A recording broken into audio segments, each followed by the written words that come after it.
This is a Going Back, Remembering UGA interview with Dr. William Flatt, conducted by Fran on September 11th, 2007. Today we're at the University of Georgia Visitor Center in the Four Towers building on College Station Road in Athens, Georgia. And today we have with us a photographer who will be immortalizing us in these moments, Dr. Flatt. So thank you for being with us today. Glad to be here. Let's start at the beginning. Talk a little bit about your early days, your family, your schooling, and early influences on your life. Oh, okay. Well, I grew up in West Tennessee. In fact, it was Dyer County, Tennessee. Grew up on a farm. And so my early influences, of course, included my family, particularly my grandmother. Mama was the one that was really the strongest influence in my life because she was so intent on the fact that her children, her grandchildren were going to go to college. And so right from the very beginning, it was always, right from the beginning, preparing to go to college. My first teacher was my aunt. We called her Sister. And so Sister was the one that made sure that I behaved when I was in school as well as learned. And anytime there was any break, she'd have some encyclopedias there for me to read. And so I enjoyed growing up. And for 7 years, I went to Union Grove Grammar School. And those were great years. And then from there, went on to high school at Trimble High School. And there I would say more than the VOAG teacher was probably the greatest influence. And my principal, Mr. Wilson Roberts was, but Mr. Pierce was my VOAG teacher. So I got really active in the FFA and I became the state president of the Future Farmers of America. I learned about parliamentary procedure and opening and closing ceremony contests and all these sort of things. And so it was a good experience for me. Is that where you started polishing up that wonderful speaking persona you have? Well, thank you for that comment. But I did start off as public speaking contest, and I won all the way to the state level. And I didn't win the state contest because somebody stood up and took a picture of me right in the middle of it, and all of a sudden my mind went blank. While Peter's doing that with us today. But that's all right. I've gotten used to it in the meantime. So, strong family, and you grew up in an agricultural community? Oh, yes, In fact, I raised cotton is my project. And I was really a good cotton picker. Most people couldn't pick more than 150 pounds a day, but my goal was to be in the national public, cotton picking contest, because I picked 356 pounds of cotton in one day.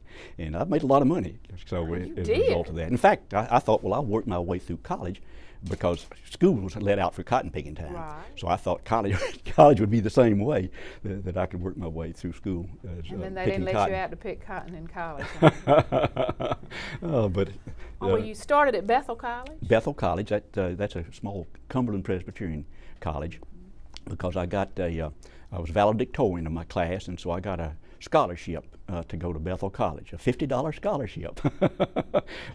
Big money. But it was big money to me, yes. It was.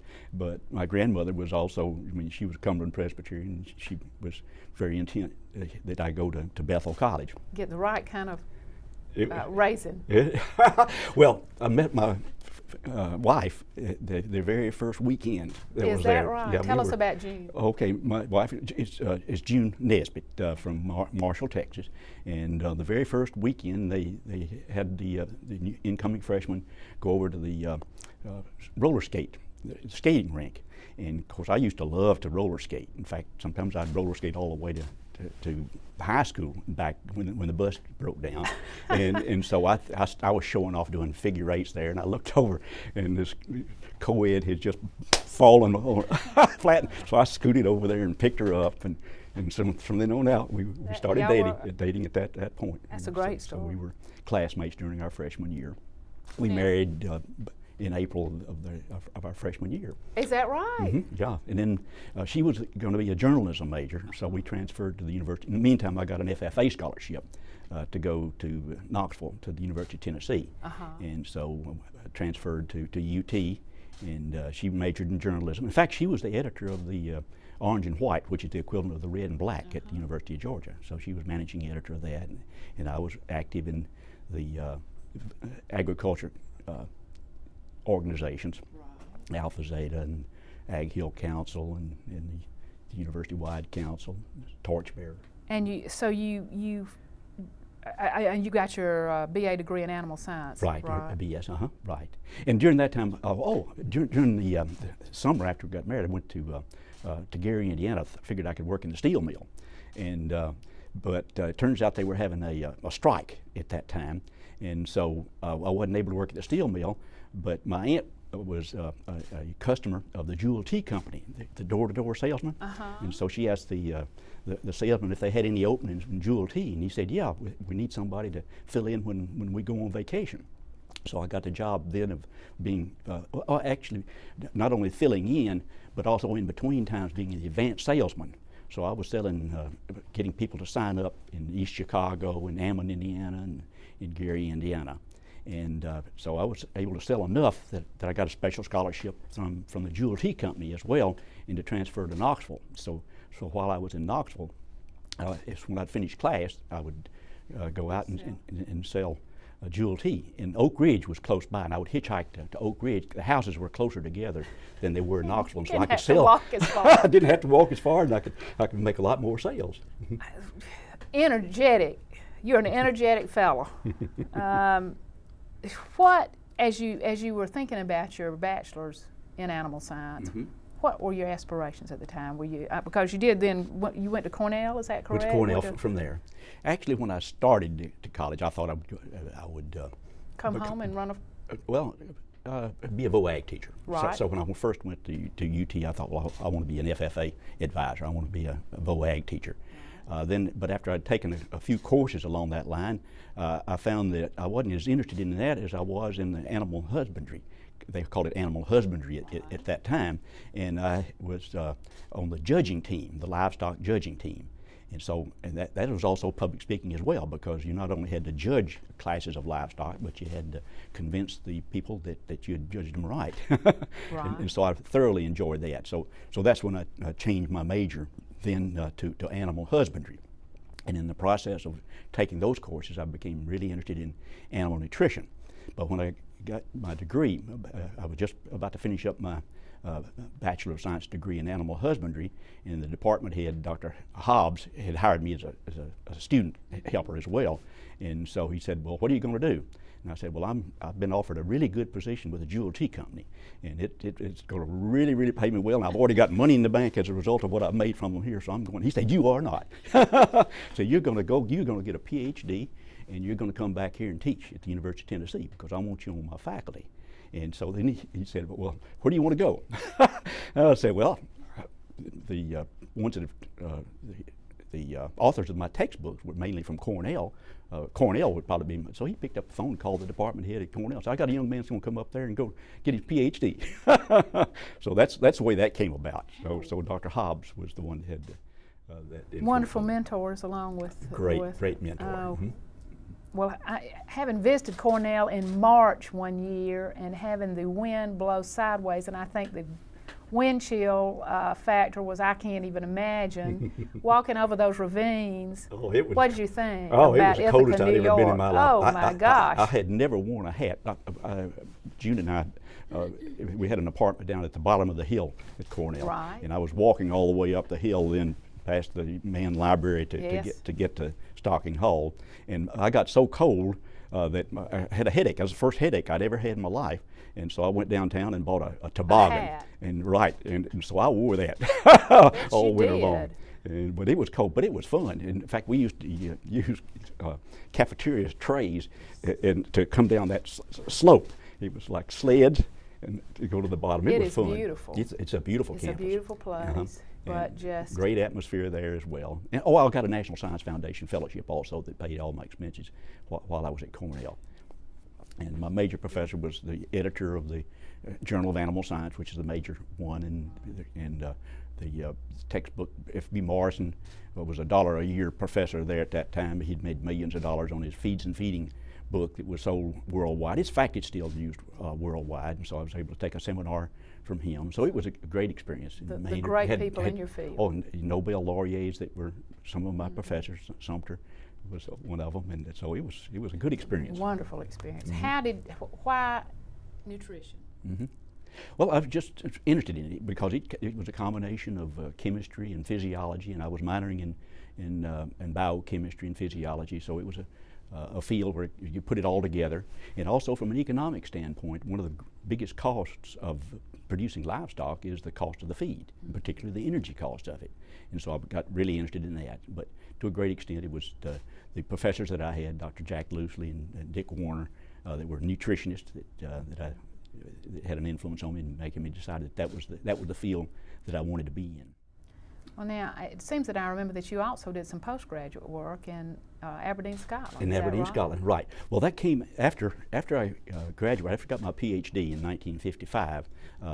In the meantime, I had called Dr. Hobbs and told him I've become so interested in research that don't hold that position for me at the University of Tennessee, because when I get through, what I really want to do is to do research as much as I possibly can. It turns out that there was a position open at Beltsville, Maryland, the U.S. Department of Agriculture, that they wanted someone to come in and build a laboratory to study the energy requirements of dairy cattle.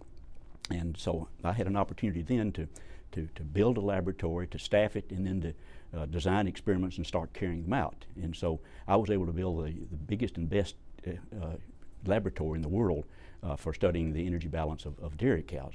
Had built 6 respiration chambers. They're acrylic plastic about the size of a closet, could be completely airtight. Each one of them would have a cow in it, and you could feed them and water them and milk them and collect the feces and urine without breaking the seal.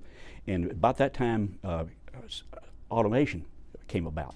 Up to that time, it was really, really costly to carry out these studies. It took so much manpower to be able to collect the data, the gas flow, the gas composition, and all of this. But being a U.S. Department of Agriculture, they provided me the funds to automate. So I had one of the first IBM type systems to come in to punch cards and to measure the gas flow, and I was doing manual gas analysis to start with, but I found that there were infrared analyzers for carbon dioxide and water, and paramagnetic analyzer for oxygen, so that it could automatically be recorded on a script chart recording potentiometer, and then that could be converted then into a digital form that could go to the computer. And so as a result of that, I was able to conduct more studies in a shorter period of time than had ever been done.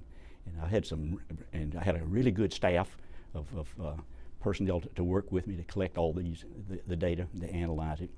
And then every 3 years we would go to a symposium. The first symposium in energy metabolism was held in 1958. And so I had a visitor that come through from Poland. Dr. Kielanowski visited my laboratory, and he said, "You've got to go to the symposium in Copenhagen in September, because people from all over the world are going to be there, and you have the best system I've ever seen." So I went to my boss, and Dr. Lane Moore, and told him that Professor Kielanowski suggested it. He said, "Yeah, he told me that too. You're going to go." So I was able to go to that symposium and describe my laboratory, and I got acquainted with people all throughout Europe. In fact, after the symposium in Copenhagen, it lasted a week, and so then I visited all the laboratories in West, in fact, even Eastern Europe. I was able to go over to Rostock at that time. I shouldn't have gone, but I did. But anyway, I learned a whole lot during that time. And then at the next symposium, the reason I'm leading up to this postdoc was that I presented data again. In this case, it was in Jablonec in Warsaw. And one of the papers that was presented was that there was some question about the accuracy of the formula that we were using then to calculate heat production from oxygen consumption and carbon dioxide and methane production and nitrogen balance. And so when I came back, I told my boss, this really upsets me, because I have all these data that are really, really good, and I'm counting on the formula to be correct. But there's one laboratory in the world that I could test it, and it would take me 5 years to build a direct calorimeter and to do the tests to be able to compare it. But I could go to Aberdeen, Scotland at the Rowett Research Institute and use their equipment to carry out this study. In this case, it's not with cows, but with sheep and humans, and to find out if there is a discrepancy. And so they said, "Sure, go ahead." And so I got a postdoctoral is what it would amount to go to spend a year at Aberdeen to carry out the studies. And so my wife, by this time we had 2 children, so we all went and spent the year in Aberdeen, Scotland. And it was a great experience there as well, personally as well as professionally. But I carried out 68 direct comparisons of 24-hour studies with it and found out there was less than a 0.5% difference. And the difference, the reason that discrepancy had been reported was because they were using a wet test gas meter to measure gas flow, and if you didn't top off the water, if there was enough evaporation that happened in a 24-hour period, that it could cause that discrepancy. So just a minor detail that made all the difference. And so once we started making sure that water level always stayed exactly where it was supposed to be, there was no difference on that. So that's the reason that was for that postdoc. That was in 67, 68. Right. Now, and then, and you didn't get to Georgia till 69, is that right? Right. Well, when I returned from the time in Aberdeen, Scotland, when I got back, the lightning hit my laboratory and completely melted all the everything there. Everything was there, melted down. In fact, I collected the copper from the computer system that melted down, and Henry Guerin later on mounted it and said, "Act of God." So I decided at that time, well, I had to rebuild it. So they said, "Okay, we'll start over again and rebuild it." And in the meantime, the head of the Agricultural Research Service called me up and said, "Bill, I want you to be in my office this next Monday morning." That was on a Friday. So I went over there, and he said, "What I want you to do now is I want you to be the assistant director of the Animal Husbandry Research Division. I want you to be an administrator." And I said, "Well, I'm not sure I want to do that." And he said, "Well, you are, because we have a hearing in Congress, and in 2 weeks I want the information about what the budgetary requirements are, needs for agriculture, for animal research on that." And so I said, "Okay, I'll do it." And so I became an administrator then at that point. And that was one of the saddest days in my life, when I had to drive by my lab that I loved. For 11 and a half years I'd worked in that laboratory, to go on up to the hill, to the office and be an administrator. So, but during that time I thought, well, heck, as an administrator, it's about personnel, it's about budgets, and it doesn't make that. But up to that, I had been offered a number of jobs at various places and didn't even think about it.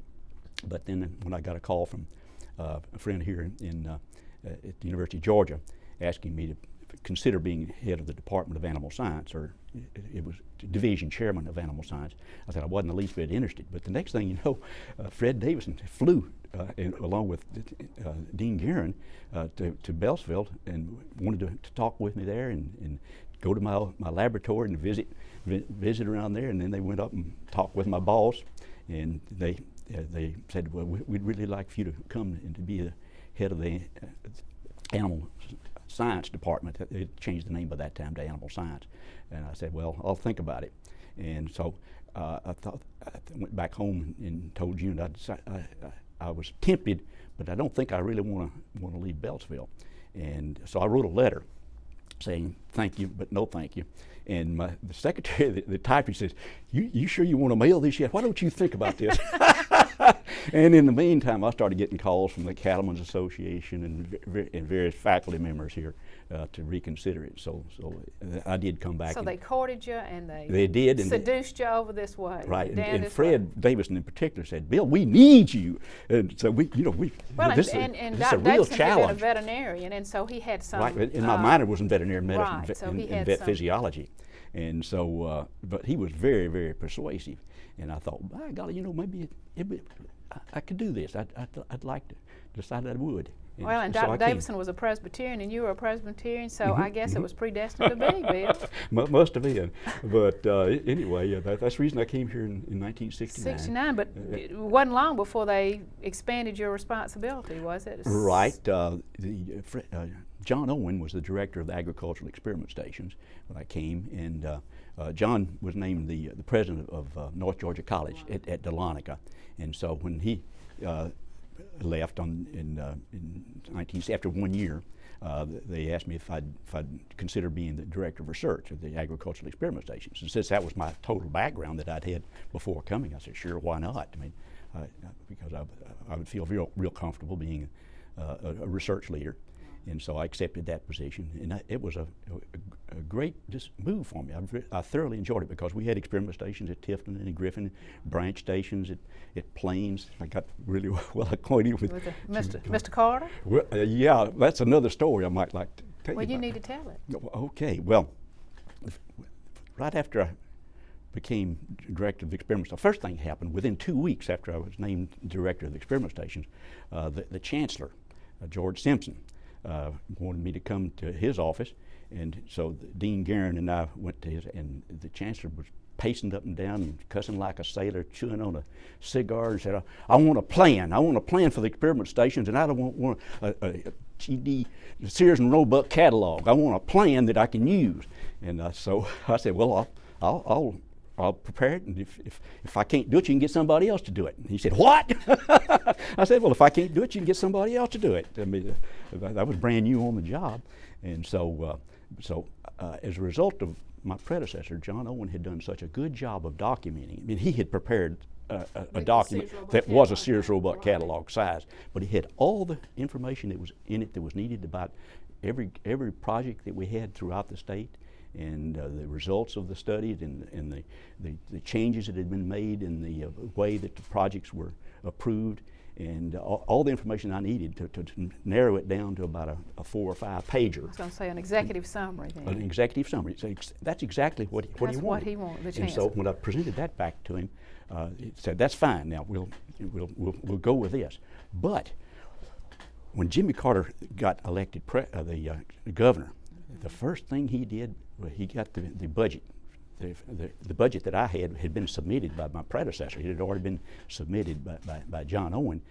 Jimmy just tore it up and threw it in the garbage can, and was not going to fund the experiment stations. And so that really got my attention at that point. But Jimmy invited me to come to the governor's mansion, along with Dean Guerin, to be with him for a whole day. And he had Bert Lentz there, who was the head of the OPB, and Ham Jordan and Richard Harden. His whole cabinet spent the entire day. So I had a golden opportunity to go through each of the what Jimmy was concerned about. He thought that the experiment station projects were out of date. He looked at the peanut project that we had at Midville at Plains at the experiment station, the branch station in Plains, and he said it hadn't changed since 1929. They're the same projects that are there. I said, no, sir. Let's look at it and see. The title may be the same, the person may be the same, but every 3 to 5 years, those projects have been reviewed. And here are the publications that came about it. These are the improvements in the varieties of peanuts that we and the methods that are used to grow the peanuts on that. And so we went through each of the projects like that. And after he saw all of those, then and Rosalind, Amy was running around about 3 years old at that time, and she served us lunch. And I remember had lamb for lunch, and so we spent the whole day. And when we were through, Jimmy said, "Well, okay, you've convinced me now. I'm going to reinstate the budget, and you're going to get an $800,000 increase every year that I'm governor." And he came through. You did a great job. Well, but he said, "I want to see you every month during this time. I want you to come in and let me know what's going on." And so I had an open door. You visited with Governor Carter every month. Yeah, yeah. I never knew exactly what he wanted to cover, but he was a detail person. He wanted to know specifics about personnel, about why is this plant pathologist in Griffin when he ought to be in Tifton closer to Plains to make these studies. So you have to. It had its ups and downs along that line, but it was a good experience for me, and it turned out that we did get our budget increases, and so we were able to make some major changes in terms of the funding of the agricultural experiment stations during that time. Wonderful help for the university too. You did a great job there. Well, head of the ag experiment stations until 1981, and then in 81 became the dean. Dean and coordinator of the College of Agriculture at that time. So that means my responsibilities changed to include the Cooperative Extension Service as well as the resident instruction. Talk about an administrator. You jumped in with both feet, man. Well, again, my predecessor had done a really good job of pulling everything together. So Dean Guerin had done a good job. He had been the dean since 1968. And so Fred Davison, again, was the one that convinced me to be a candidate for being dean coordinator of the College of Agricultural and Environmental Sciences. And we had a major advantage in agriculture in that we had earmarked funds, both from the federal level as well as at the state level. And we called it the B budgets for the experiment stations. That's the reason that the chancellor and the governor and various ones were interested specifically in these programs, because the legislature had to actually allocate those funds.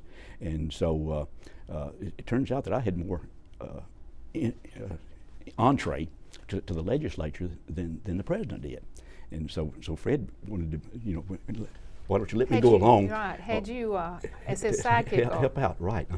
And so it worked out fine. And so the chairman of the House Agriculture Committee during this whole time was Henry Reeves down at the equipment.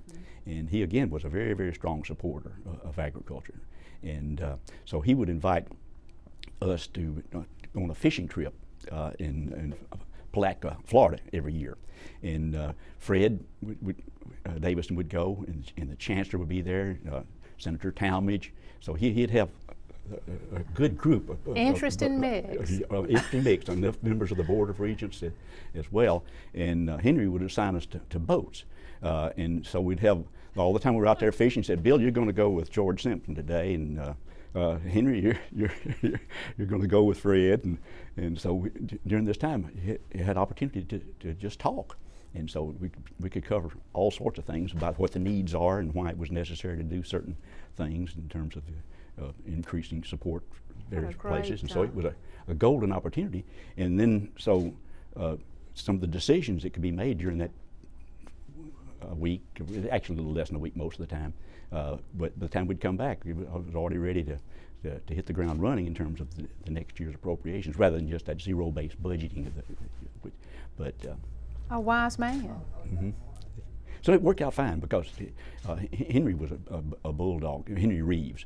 Once he got hold of something, he was going to see that it happened. And so he would work on the budget. And he and Marcus Collins, they worked as a team for a while, and then later on they didn't work together as well. But when they worked together for it, you could count on things being done.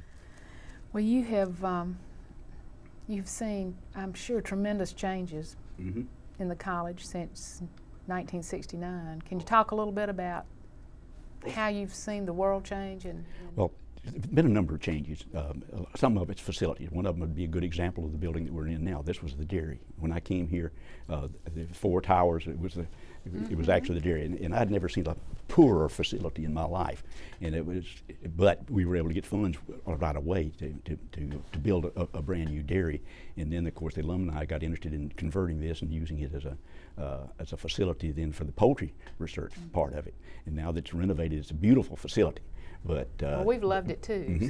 But to see the change that's occurred in this facility, as well as then building a new dairy, and now of course that's already out of date, and building new facilities, and then the animal science department was in the livestock poultry building at the time, and so right away we needed to have additional facilities. So the roads facility that's right across the road here was built.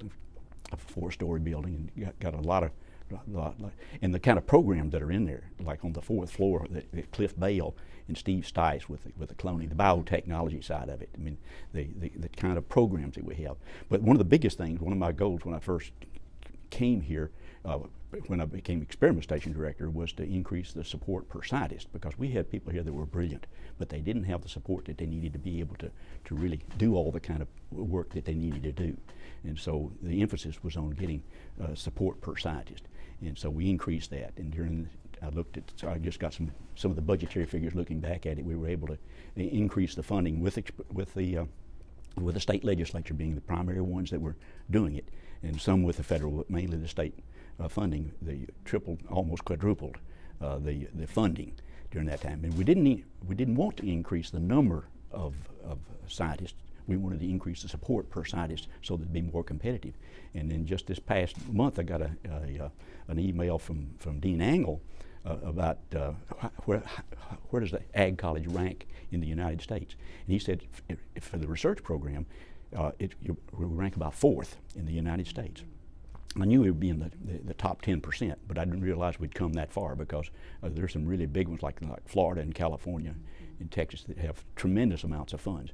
But he said at the rate we're going in terms of the competitiveness that we have now for the research funds, the federal as well as private funds, that we'll be number 3 very soon.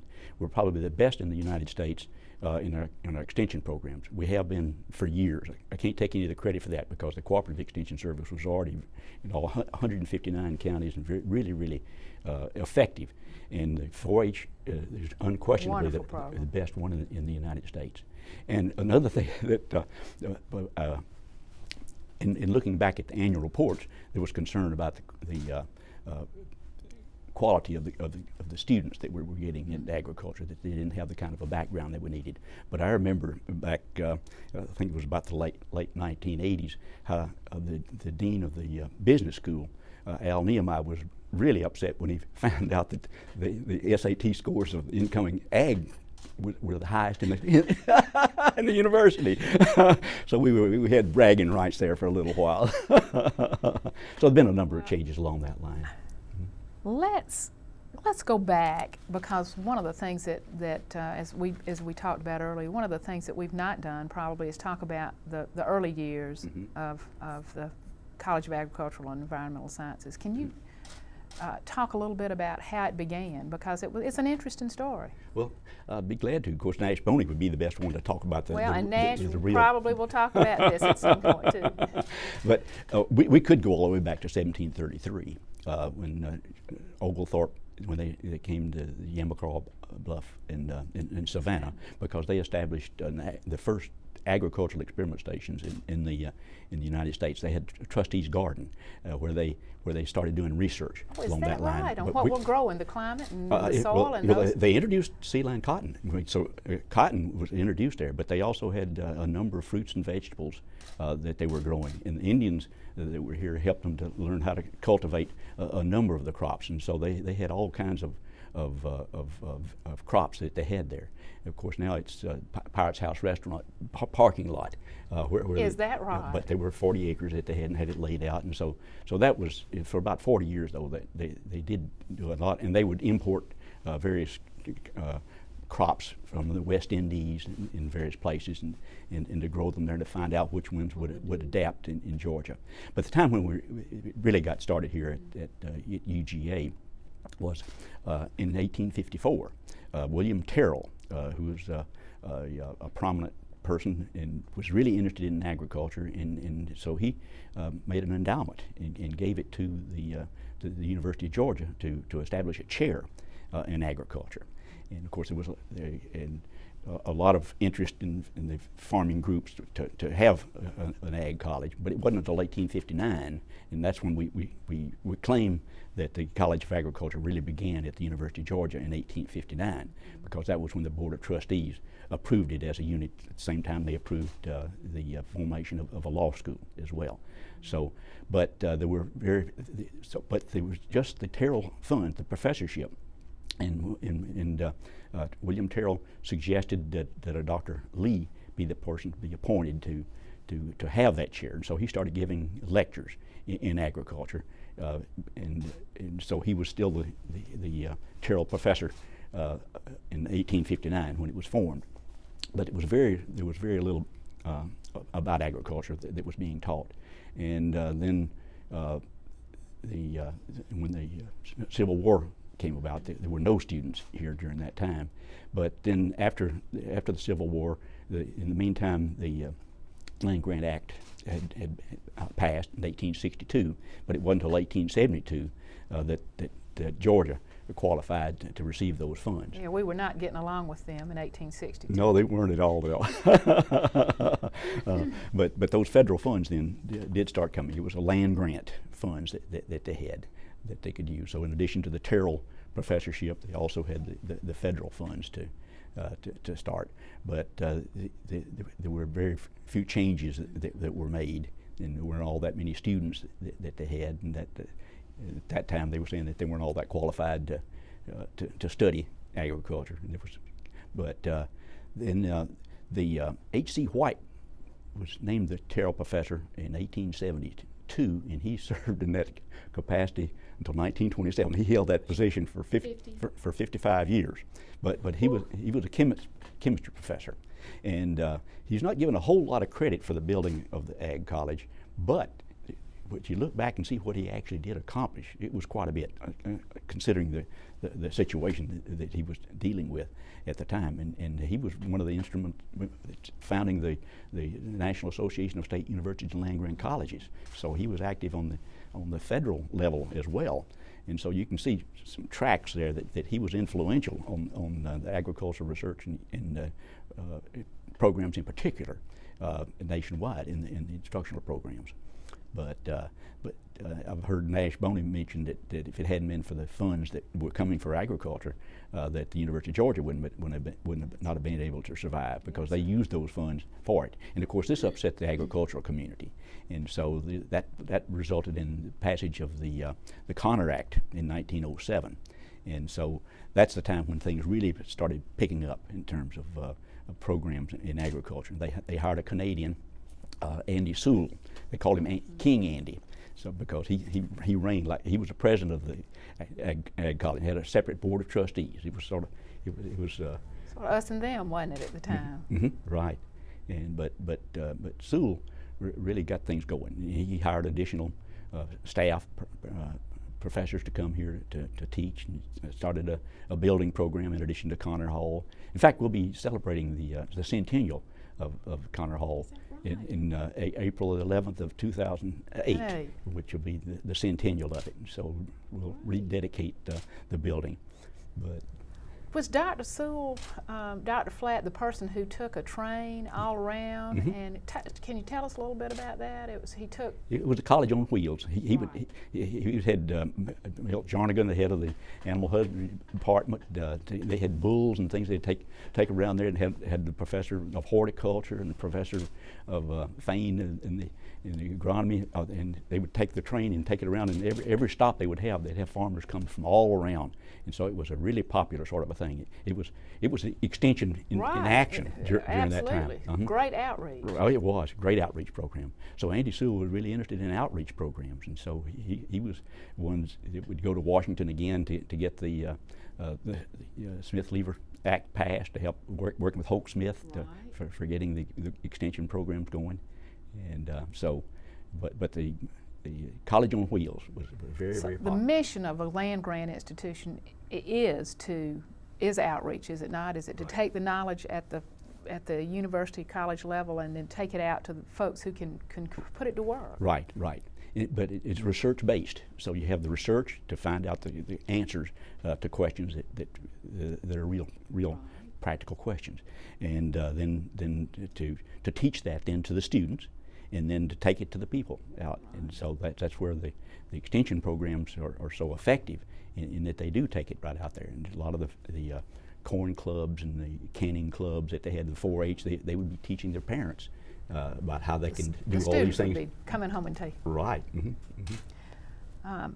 That reminds me of a new project I heard, or a new program that is going on, and maybe this may not be the place, but there's a new program. Are we doing something by satellite where some folks, if they're having problems with crops or whatever, they can send that, I think, by an uplink here, and then instructors here or faculty here on campus can look at maybe what the problem is and get back to them? Is this something I've made up? No, you haven't made it up. In fact, there are several things that would fit that. I thought at first you were going to say about the satellite that would come back down and tell you what your soil needs are, and to have the tractor already rigged to put the right nitrogen, phosphorus, potassium, or whatever it is that's needed. But the other are the links to all many of the county offices, where if they have a plant disease, that they take a digital camera and take a picture of it and send it here. It used to be here in the 4 Towers, where the plant pathology laboratory could analyze it, or look at the bugs and see what bug is it, and then they can do it on their computer now. It just get it right back out. Right. And have the proper treatment for it. And it used to be that we relied on bulletins to a great extent, but now most of it would be online. because the changes in laws, for instance, about what's legal, what can you do. You might be able to control a bug or a disease with certain treatments, but they're no longer allowed. And so as a result can't use that DDT anymore. Right, can't use DDT. But one of the interesting things about one of our programs, Dr. Ed Law, who's in ag engineering, developed an electrostatic spray system. And as a result of that electrostatic spray, it could completely surround, like in this case of cotton, go to the back of the leaves and really control the insect population. And as a result of that, we didn't have to use more than a fifth of the amount that was, as far as saving the environment, a tremendous saving, as well as the cost of the insecticides that were being used. But the wrinkle, it turned out to be that the level that was really needed was so much less than what was legal to do. You had to have a certain amount to be effective, and so that you had to go back and address it from the legal standpoint if you use an electrostatic spray as a result of it. So these are the little things that you come up against when you're dealing with real life problems. Talk to us a little bit about what your impressions of UGA were when you got here, and campus-wide, and maybe some of the folks that you met in your sojourn here and that stand out to you. Who would those people be? Well, there were a number of them. To start off with, I was impressed with the friendliness and the dedication of the people for the University of Georgia and people across the state. When I first came here, I started going immediately out with farmers and to visit people across the state, and I came to the conclusion real fast that people love the University of Georgia. And my contacts with people here on campus were all very pleasant. So every bit of it was very good. My first impressions, of course, with Fred Davison and how persuasive he was. And that during the whole time that I was experimentation director and dean, he had us come to his Monday morning meetings every month.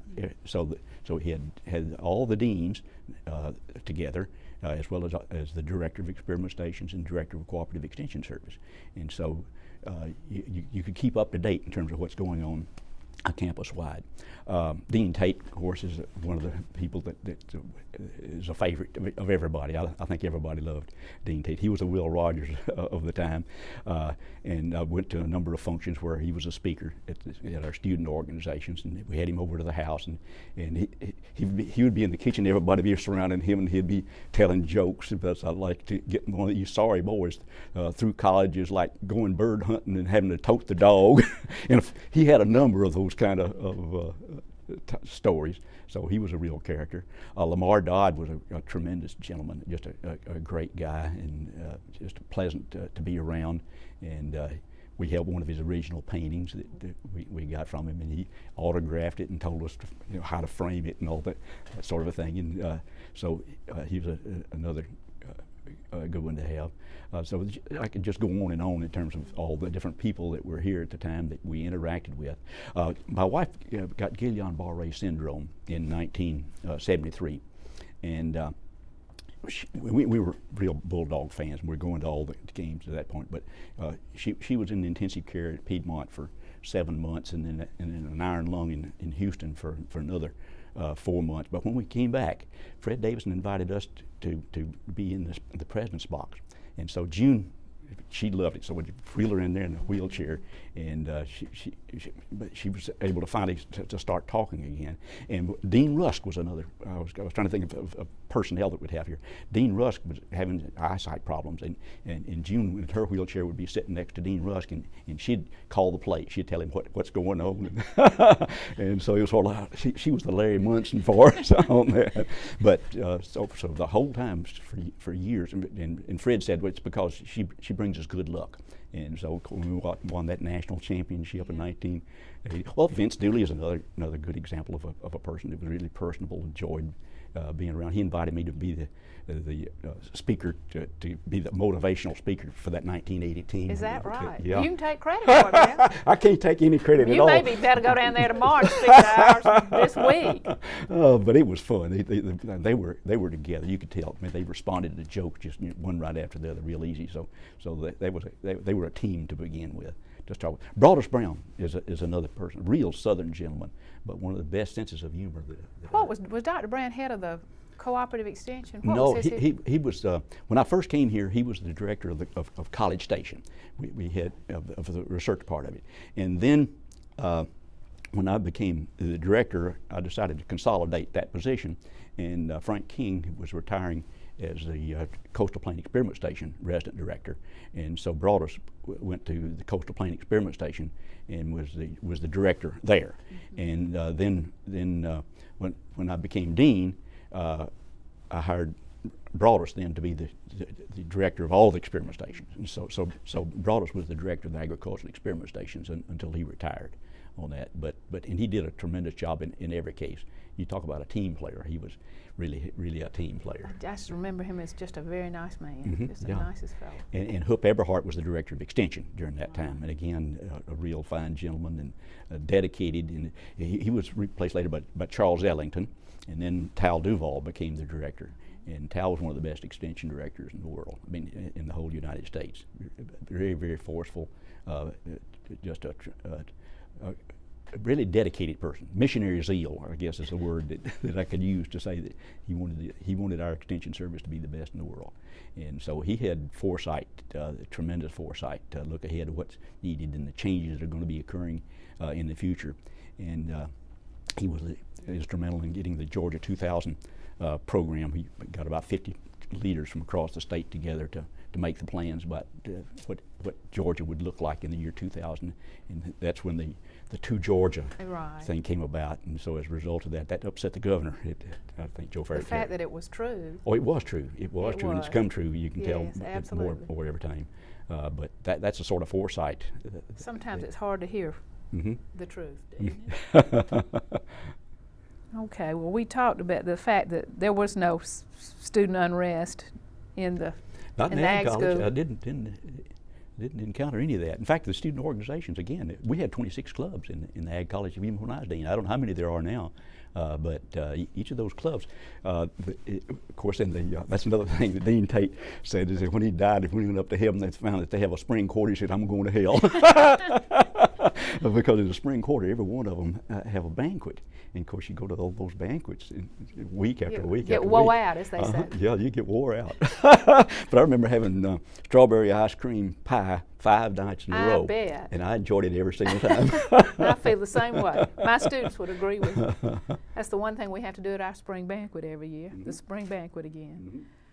What, Dr. Flatt, did you see as the biggest change agents on campus? What things brought about the kind of changes that we've seen on campus? What events or? It's hard to nail it down to anything particular because it's instrumental. Each thing is built on the previous ones. But I'd say to a great extent, a lot of what we've seen change came about as a result of the vision. And I can go back to Fred Davison because he was the one that was so adamant that biotechnology was going to be the marching word. In fact, we had our plans ready to get an animal science building, and he called me into his office and said, "You're not even going to build a chicken house until we get this biotechnology building done." I said, "Okay, we'll get behind it." So we got the ag alumni and various groups to help to push for building that facility. But he had the foresight and to bring in the people to start it. And then the Complex Carbohydrate Center with Peter Albersheim. I mean, you can name it right down the line here of things that needed to be done in order for University of Georgia to move up to the forefront and to be ready to face the kind of problems that we're going to have in the future. So it takes a long time to get that done. It takes a lot of people working together.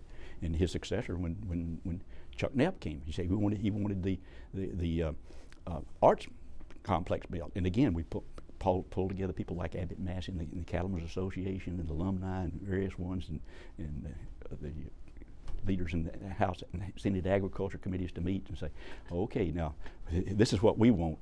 He said, "Okay, if you'll help us to get this, you'll be next." And so it did come about.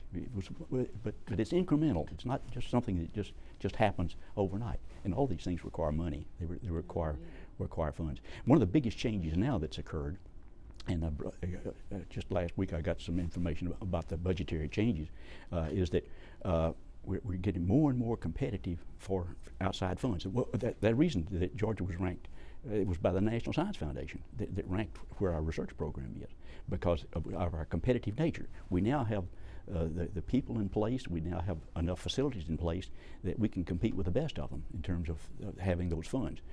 But the amount of funds that have to be raised from private sources and from federal sources has increased. And so at one time we were getting 67% of our funds in agriculture research from the state. It's down now for about 40% or so. But the funding from grants has gone up to about 37 or 38%. From less than 20% earlier. In fact, I'd say if you go back to 1969, it was probably 5 or 10% or so. So a lot of these changes have come about incrementally because we had the people in place. They needed to have the support they needed to have to be able to solve problems, and they have the confidence of the farming community and the agribusiness community as a result of solving those problems. But the basic research is there to back it up, to be able to put it into practice at a later time. But we can also be competitive then for those grants. And so arts and sciences, I mean, the faculty there, they're very competitive as well. But ag in particular has been in the forefront. We seem to be talked about with some of the top tier, certainly some of the top tier institutions in the South. Our reputation, I think, is beginning to catch up with where we are. But I graduated in 1969 from undergraduate school, Bill, so for 40 years, almost 40 years, the dramatic changes in terms of what you're talking about. We had the brains here. Just had to get them the research funding and the labs and the facilities. And the growth on this campus in the last, 15 years, 10 or 15 years, it's been unbelievable. Well, this whole East Campus was built. This was all, everything. Chicken houses. It was all chicken, right. And in fact, it was all agricultural property, and everything on this side of the railroad was agriculture. And so when we started expanding the campus, I remember when I was experiment station director, Fred said, "Bill, can we use we had a pasture out here, and that for a recreational facility." And I said, "Why not? I mean, we had enough patches we could move on out of Milledge Avenue on that." And so that's where that field came about. And then Nick Eddis came to my office when I was dean and said, "Bill, what do you think about a physical facility for students?" And I said, "Well, I'm not the least bit interested." and he got up and walked out. I didn't know at that time he wanted the space there where the Ramsey Center was built. We had used that for tractor pulls and things of that sort. But if I had known then what I know now, I would have been 100% for it. It was just a matter of the way you hear it. The way I heard it on that. And but because at that time, of course, I wasn't all that interested in physical activity because they hadn't gotten my I went to the Sun Belt Agricultural Exposition in 1989. I'd been going every year, and when I got there that year, Roy Martin from the Foods and Nutrition Department and a number of Extension home economists and a number of faculty in Family Consumer Sciences Foods and Nutrition Department met my plane. I said, "Dean Flatt, we want you to come over here and let us measure your body composition." I thought, well, they think I'm fat, but I know I'm not. Well, they did measure my body composition, and it turns out it was 30% fat, and that got my attention. And of course, Roy gave it to me. He said, "Now, you did all this research on energy balance. Don't you know how to handle it?" I said, "Sure, I know exactly how. Increased energy expenditure and decreased energy intake." And so that got my attention. So I started at that point in 1989 to lose 40 pounds of fat without losing the muscle. And I succeeded in doing it. They measured my body composition each year over with the DEXA and at Family Consumer Science. Next year I went back to the Sun Belt Expo. I was already down. By that point I'd already gotten down to about 178 instead of 217 is when I started on that.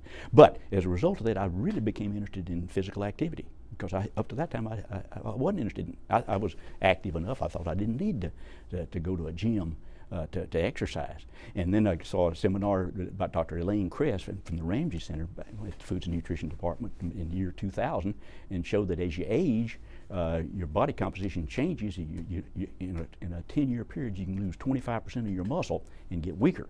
And I noticed in transferring June, I was thought, well, by golly, that's happening to me. And so the only thing you can do to stop that is strength training, weightlifting. And so at that point I started taking a course in her. She taught a strength training course at the Ramsey Center, and assigned an undergraduate student to each of the old folks to learn how to use the equipment properly.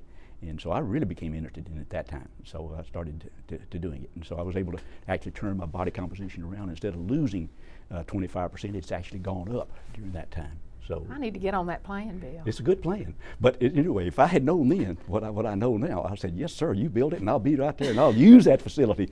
And I've been really pleased to see how many faculty members and staff members and students use that facility. And each semester when it starts up, of course, they're overrun because after a couple of weeks, some of them stop coming.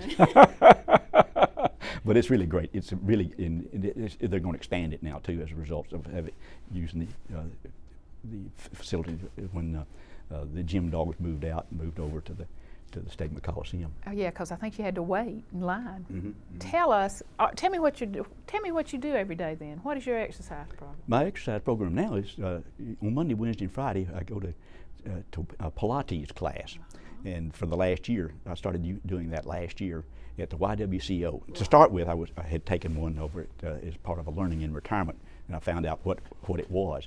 And when I first started, I thought, this is the hardest exercise I've ever done on that. But I've thoroughly enjoyed it. So on Monday, Wednesday, and Friday, I go by the Y and work out for about almost an hour and a half where they really intense.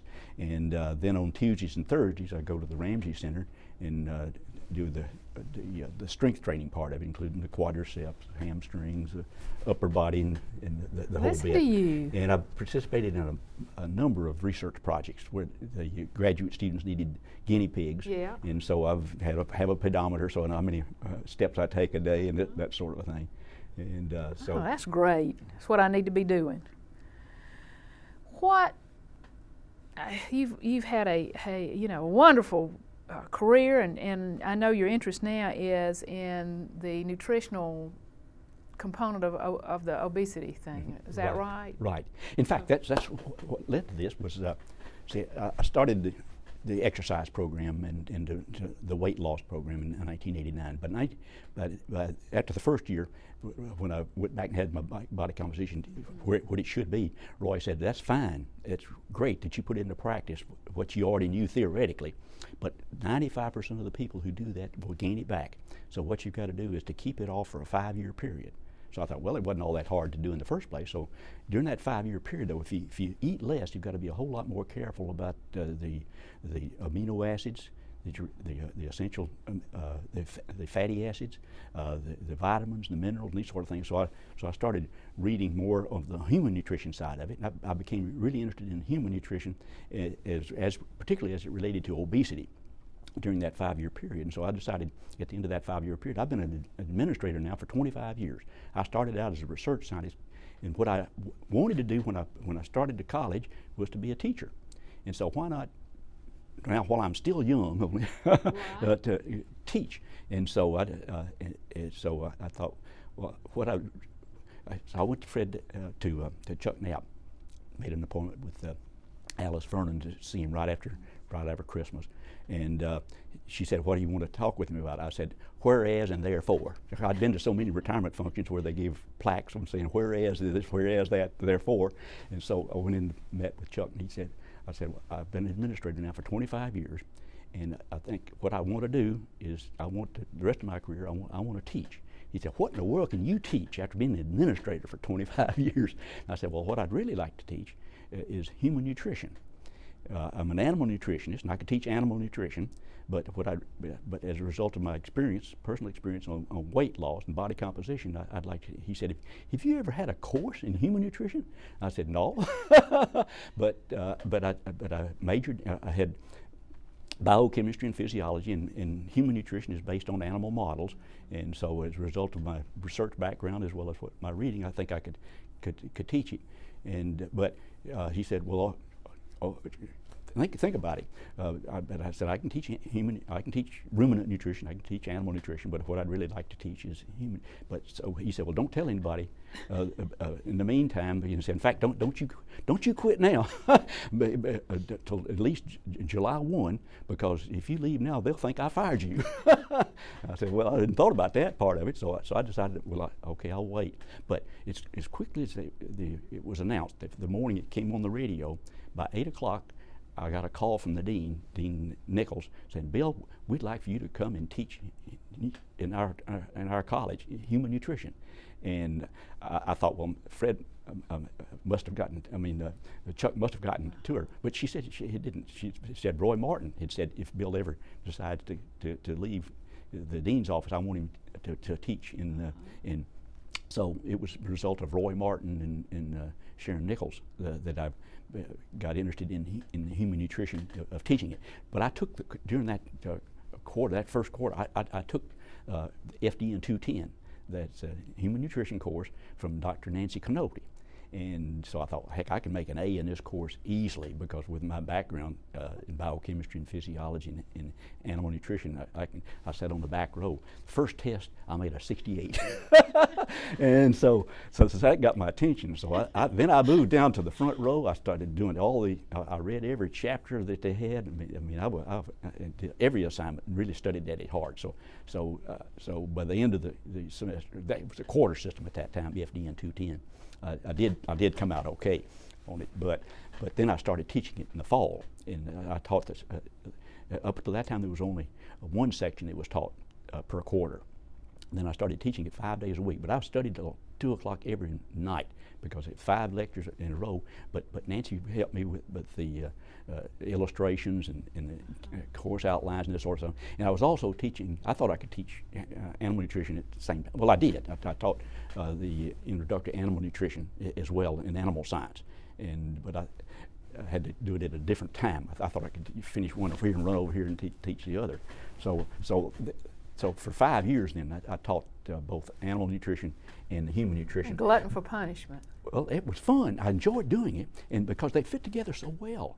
But I would find as I was lecturing to the animal students, I would say, now this is what it is if you're feeding cows and pigs and horses and goats, but if you're a human, this is what you need to have. And then when I'd be lecturing to the students, I'd say, well, dietary fiber has no calories in it because you don't have the enzymes to break down the cellulose and the hemicelluloses. But if you were a cow and had that 4 stomachs, they could break it down to volatile fatty acid and be absorbed and converted into nutritious products like milk and meat. So anyway, I enjoyed. But Roy, when I first moved over to Dawson Hall, he said, Bill, how would you like to get back into energy metabolism research? And I said, Roy, there's no way at my age that I could build a laboratory. It'll take me 5 years to get it up and running to the point where it would be useful. He said, during that 25 years you've been in administration, they've automated things so much that we can buy it off the shelf. So he said, you can get the respiration chambers, but we'll be working, instead of with cows, we'll be working with lean and obese rats and lean and obese mice. You're talking about downsizing, but we use them as the models because they're genetically obese and genetically lean. And he said, and we can get the gas analyzers, and now it's computerized and completely computerized to be able to run the whole thing. And so Joe Key, the vice president of research, put up the money to build a laboratory for me. They remodeled the Boyd on the 7th floor.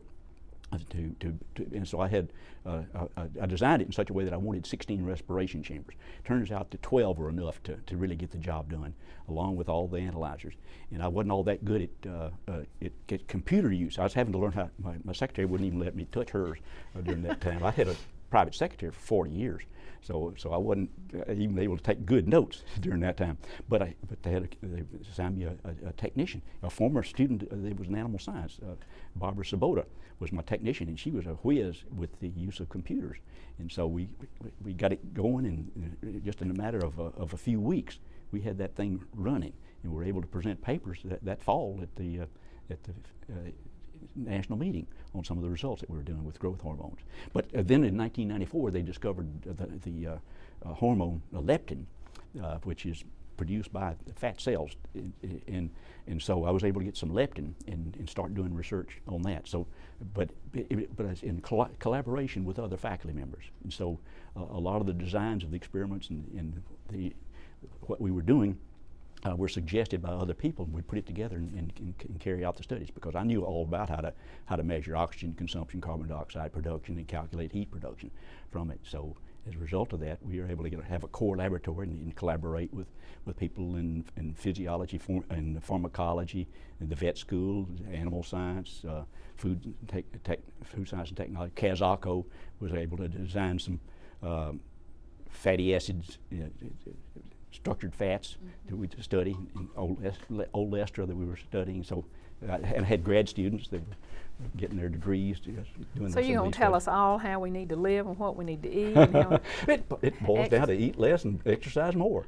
But eventually there will be progress. We're learning more and more about the basic mechanisms that are involved, the brain and the hypothalamus, the various parts of it.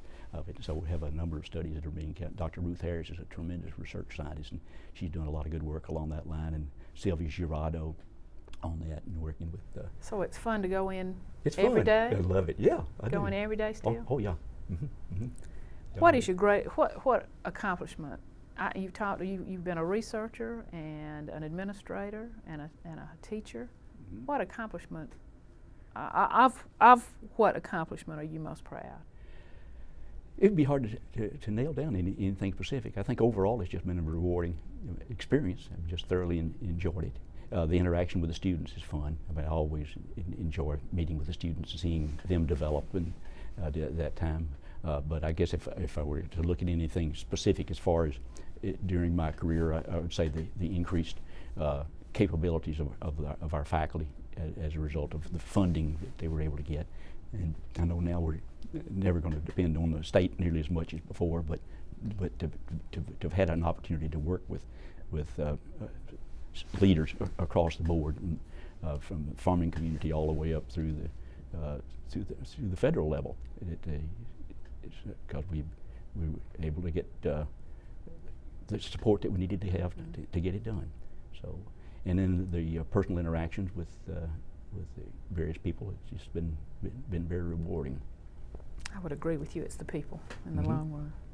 Let's stop a minute, Bill. Can we do that?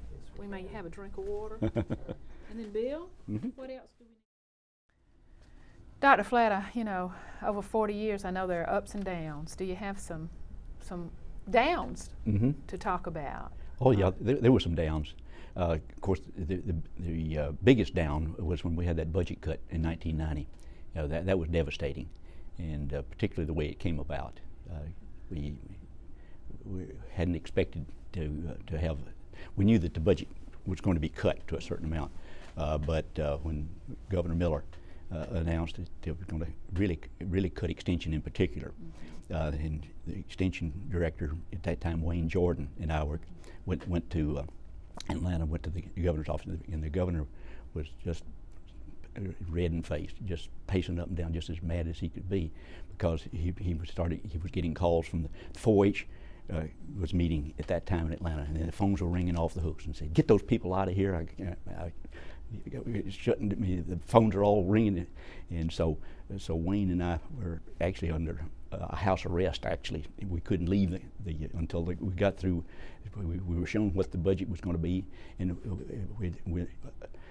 we went over to the chancellor's office to start with, and several members of the board of regents were there with us before we went over then to the Capitol, and we saw that the intent was to cut extension in half. Not only that, they had identified exactly where they were to be cut by positions, including the Rural Development Center and the personnel, and all of the information office people on that. And so we started to discuss. Hank Huckabee was the OPB chairman at that time. Steve Wrigley was in the group, various ones that were there, and so we had to work back and forth with what was being recommended on it. We finally got it down to where it was going to be a 32% cut, which saved hundreds of positions and millions of dollars on that thing. So when we finally did leave, Wayne and I were feeling sort of relieved the fact that it was not as devastating as it was. But when we got out and found out what the information was out across the state almost immediately as to what it was. But so that was devastating. And to go through that cut and to see the really good people, really dedicated people whose positions were terminated, and many of them, if they had tenure track positions, were transferred to other colleges. And so it just sort of devastated the morale for a while. And so that was a down part of it. It was really devastating. And so to build back up from that and to get the morale back up and to carry on many of the programs. And the only thing that was really being protected during that time were the 4-H programs and the production agriculture. And a lot of the foresight that had been shown to work in the rural development, economic development side of it, and that was gone. And then eventually we were able to get the specialists in the Rural Development Center. They didn't realize at the time the cut was being made that's where the agronomists, the entomologists, the horticulturists, the ones that they were really that the agricultural community was depending on to get the jobs done. So that was a downer. Was it just a skewed vision of the way things worked? I'm not really sure. I've had my theories along the line. I've never been able to get the final answer on it. Of course, the general feeling was that it was politics. That it went back to some things that went back a number of years of the support when various. When the right folks weren't on the right side. Right. I hear you. Yeah, that was a tough time. It was a tough time. On the positive side, during the bicentennial, it was a great celebration in 1985 when we had all sorts of things that were going on to celebrate it. And so I'd say we were right at the top in terms of morale during that time, campus-wide, to celebrate. A lot of functions were going on. But one of the funniest things that I remember happened was there was a plan for one of the functions was to be a black tie affair in the Coliseum, and Vice President Trotter found that about a week before it went on there that the Cattlemen's Association had planned to have a cattle show in the little arena which is attached to that, and of course the odor was good there. And she was having a conniption fit to there, and she had Tom Dyer then to be her emissary interference to try to work it out. So that was really funny. What did y'all? Because I was at that event. I don't remember anybody being in the. Well, they ended up moving. The Cattlemen's Association, the ones that were having the function, did decide that they would change their plan and not be there during that particular time. But I do want to mention that certainly your most distinguished career, and I guess we can say it was capped by your recently being named as a Fellow of the American Society for Nutrition for your creative and innovative contribution to the development of the field of energy metabolism. So, well, I know we're proud. I know you're proud, and congratulations on that. Well, thank you. That came as a real surprise to me. I mean, I was an animal nutritionist. I'd been a fellow in the American Dairy Science Association for a number of years, and in the AAAS fellow in the American Society of Animal Science, but I never thought that I'd ever get any kind of an award for human nutrition. That's what the American Society of Nutrition is primarily. But last December, June got a call from Washington. They said, Dr. Flatt was supposed to get in contact with us for an award that he was going to get. And she said, what award? And they said, well, a fellow in the American Society of Nutrition. And so when I got home, she gave me a number to call, and I said I had no idea about it. What happened was that they had sent me a letter saying that I was to be inducted, and for me to send them a picture to be able to be used in the proceedings that they'd have in April. And I said, well, I never got it. What's it all about? And they said, well, you were nominated and elected. And I said, well, could you tell me who nominated me for this? And they went back and checked the record, and they found out that it was Dr. Lee Baldwin from the University of California. And I thought, well, why in the world would Lee Baldwin not? And then I realized that he was in Copenhagen in the year 2000, we had these symposia every 3 years, and as long as I was in energy metabolism, I would go to those symposia.